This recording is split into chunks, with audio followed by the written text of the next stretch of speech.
Hey, Ali here, and welcome to Discovering Toby's Escape Out of Bound. Yes, I'm not entirely done with Soulstorm, as I still have the DLC left to cover up. So without further ado, let's get started. Since the first cutscene is a real-time rendered cutscene, I am able to take the camera wherever I want.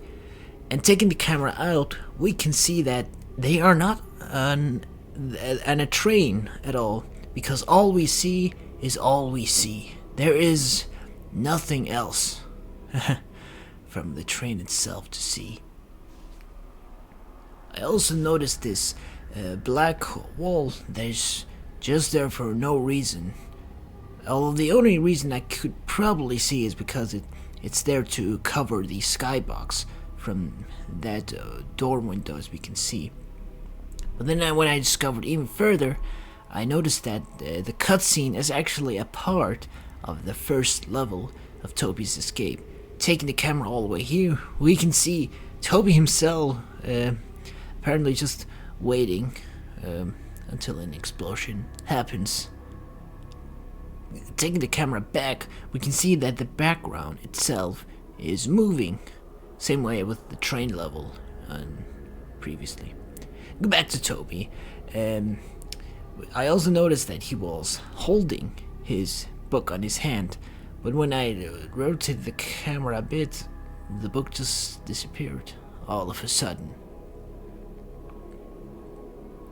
Once the camera scrolled through Toby himself, where the explosion about to happen, the animation starts where he reads it, and when the explosion happens, the book is suddenly gone. And here's a better close-up of Toby's scared face. Going back to the first cutscene, once the game itself actually starts, we can see that Elf and Toby is just staring at each other. And also the background itself also stopped moving once the game itself starts. Okay, let's start with the level itself. Taking the camera out, there is nothing really interesting here to see, as it seems like most of the environment is recycled assets from the previous levels. Next level is boiler pressure control. Taking the camera out, I figure out there's quite a lot to see, sorta out of bounds. The first thing I noticed was that there was apparently this giant orange sun over there, which is weird why it's there, because I don't think it is possible for the players themselves to see this, and definitely not that red-orange skybox as well. Taking the camera behind the level, we see a few silos that I'm pretty sure is not possible for the players to see as well. Another thing I want to see for sure is where those falling crates comes from. Taking the camera out, we can see that they just spawn out of thin air, which is honestly not surprising for me since we've seen this before. But I wanted to take a closer look at the crate to see if there's something interesting on it. And nope, there isn't. It's just wood and metal. That's it. But I also want to see where exactly they fall down. And we can see that they just destroy itself as there's some kind of invisible platform. But I also want to see what happens if Toby himself falls down here. And it seems like he just falls down endlessly. Up next is shipping. This one has quite a detailed background, especially when taking the camera a bit back. I managed to get a really good look at the whole level itself. And taking a better look at the background itself, we also see a train here, which, okay, sure, you are able to see it by yourself, but here's a closer look at it. Although there's nothing really interesting to talk about this train, aside from that the last part of it doesn't have anything attached to it. And there's also nothing on the inside of it. Up next is shipping docks. And this one seems to have even more detailed background than the previous one. Then I also noticed that these barrels are just floating in the air. Okay, what? Who really cares? And here's a close-up of the meat sticking out of the barrel. Ugh. But when I took a close look at the background, I realized that it's the exact same one from the previous level, but the only difference that it's just zoomed out a bit more. But we don't see the platforms from the previous level. It's just all gone. Well, of course, makes sense. Next thing I want to see is what happens if Toby actually gets inside the door to the train. When I let him clip here, he was actually able to go inside, but then he went out again.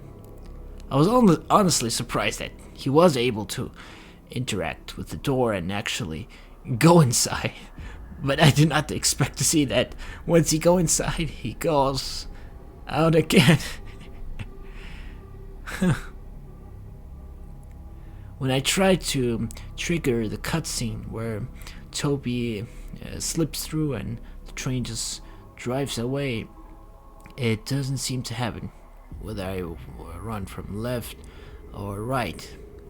That's when I noticed that the cutscene will only trigger if you press that green button.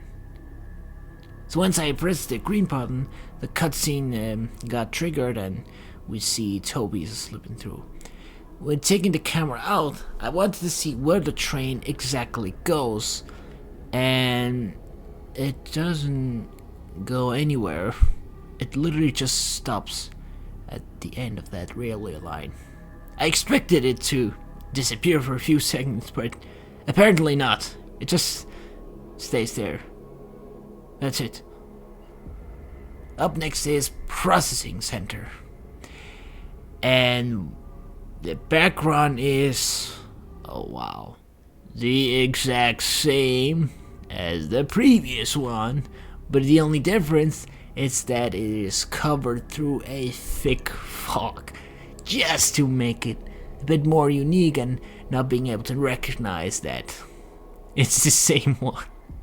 When I took the camera even further, I discovered this giant wall with a 2D texture of some structures, which just looks cool, but I don't understand why it is there, because it is not possible from the player's perspective to see this because of the thick fog. So I don't really know why it's there. Up next is Zulek 1. And this one, okay, at least it did not copy the previous background, but it doesn't even have that much of a background at all. Yeah. Well, if it doesn't really come as a surprise to you where those falling meats come from, they just spawn out of thin air. Okay, not really surprised. Up next is Cutting Room.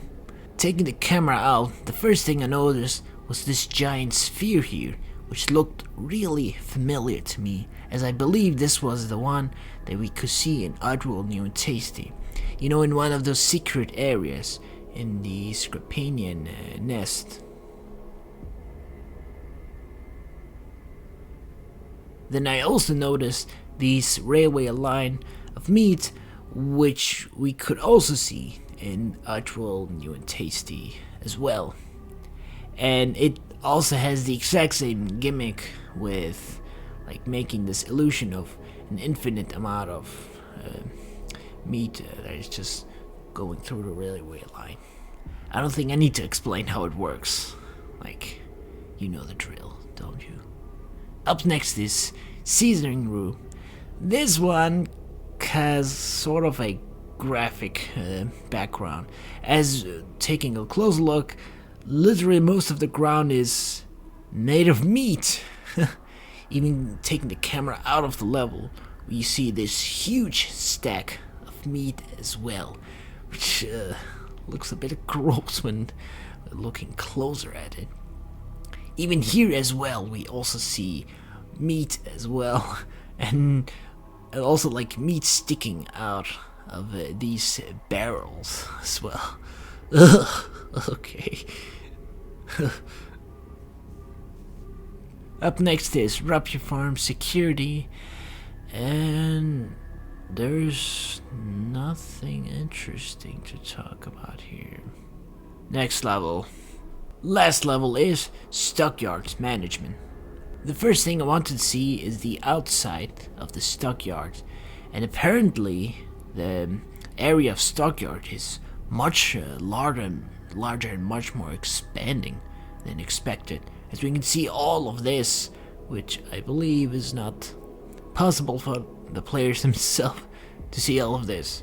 And I also just now noticed that that's literally a slick mount. Huh. After that, I want to take a better look at the background, where we see all the Scrapanias and Paramonias being trapped inside. It seems like they are caged with the spiked fence. Or, well, apparently not just spiked fences, there is a bit more to it. What's even odd is that most of them seem to have a lot of space to move around, but they don't move at all, so as if they're just trapped in one space.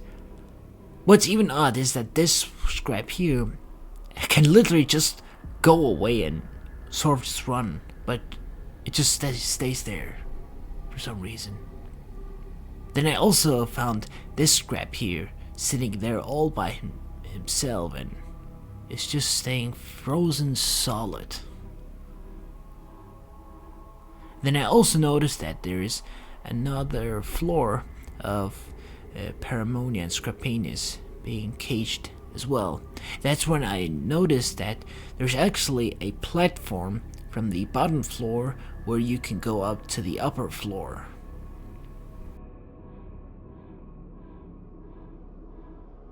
After discovering the background, I triggered the last cutscene where Toby frees all the Paramonia and Scrapanias. Taking the camera out, we can see that most of the Paramonias are just clipping through the platform, and some are just disappearing out of thin air as soon as they get out of the player's perspective. When Toby himself tries to escape, he doesn't actually escape, but instead he clips through the floor and is just standing there still. When the camera goes back to Elf and Toby in the train, I took the camera out to see where they are exactly, which all looks the same, but I knew this wasn't exactly the same place as in the beginning, because I figured out that this cutscene is actually a part of the last level, as I was able to take the camera all the way here and see it is indeed a part of it. So yeah, that was all I could show for Toby's escape. And yeah, I am now for real done with discovering Admiral Soulstorm Out of Bounds. Thank you all so much for tuning in from the very beginning of this series. And I'll see you all next time. Bye bye.